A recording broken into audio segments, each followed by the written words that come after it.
Good day, everyone. Great to see you all here. I'm Rob Tetrault from robtetrault.com, portfolio manager here at Canaccord Genuity Wealth Management and the Tetrault Wealth Advisory Group. I'm excited for another edition of the Tetrault Show. I will bring in our guest. We'll talk a little bit about his outlook on the real estate. So as a reminder, I am not your investment advisor. Do not take this as investment advice. If you do want investment advice on this, please go to speaktorob.com, www.speaktorob.com. We'd be happy to give you a no obligation consultation. All right, enough about that. Let's bring in our guest. I'll pause no further. I will bring him in. Luciano Diorio, welcome. Great to have you here. Managing Director at Cushman in Wakefield, Québec operations, an expert in his own right, young guy who's done a ton given, I say young guy, you mentioned it yourself, young guy, who's done a ton overseeing a pretty big team out there in the entire Québec regions. He is the Québec operations Managing Director.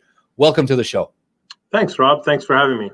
You spoke about workplace readiness essentials. So yes. Specifically, you mentioned to me there are 6 important workplace readiness essentials. Do you mind sharing those with us? Sure.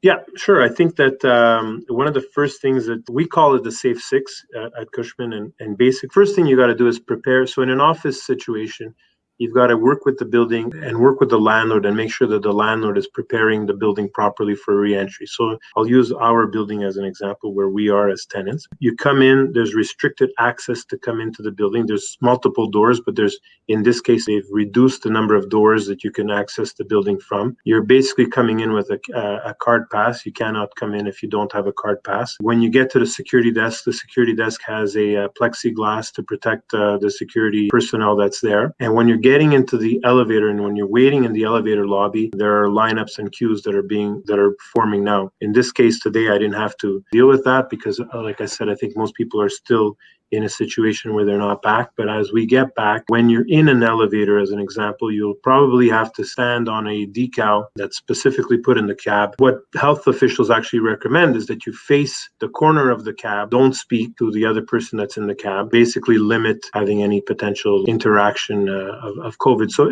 certainly a strange, something that we're not used to, but certainly something that needs to be done in terms of safety. So that's number one. Yeah. I can tell you just on that point, sorry to interrupt, but we've been doing that in this building here right now. There are decals on the elevators. It used to be it's 2 per elevator. Now you got a little footprint where you got to stand and then 6 foot across while you wait for the elevators. We haven't waited much for elevators here, but there was a couple days last week where I had to wait a bit for an elevator. So that's one example you're given there.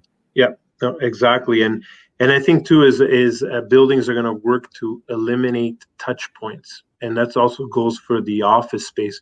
You want to try to eliminate touch points. So by using a card and tapping your card instead of pressing the elevator button, these are all things that I think that landlords are going to work on perfecting and getting there. And certainly interesting for the AI perspective, actually, because I envision a time where we're going to enter into an elevator lobby and the elevator will read my card without me having to kind of, pull it out of my pocket and know that Luciano Diorio goes up to this floor and that's where the elevator is going to take him. So safer too, right? Exactly. So I think that there's going to be a whole dynamic around AI and touchless surfaces. Number 2 would be preparing the workforce. Communication is important. Communication with staff and with employees is important, and letting them know what are the things that we are doing to get the workspace prepared. You certainly don't want a situation where people are nervous, they're concerned. We don't know much about this virus. Every day we're getting new information. So as an employer or as a user of space, we need to communicate, and you need to communicate to your employees to tell them what it is that you're doing. Maybe it's extra cleaning, maybe it's extra off hours for employees so that we don't cross each other and there's less chance of getting the virus or getting contaminated, let's say, if you're doing that. So controlling access is another one.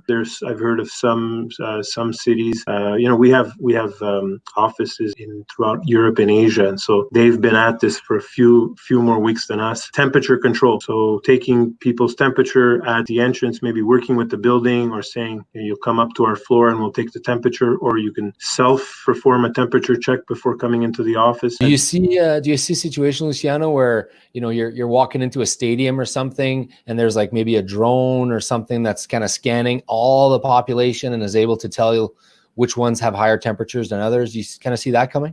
Oh boy.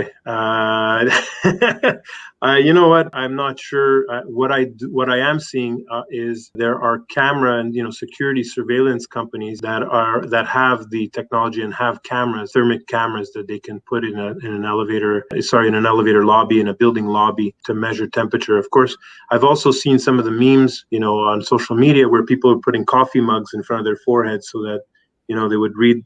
It would read the coffee like as a joke, right? To basically to show, how this is not necessarily foolproof. So it'll be interesting. Certainly a great discussion with our lawyer friends and privacy people for sure.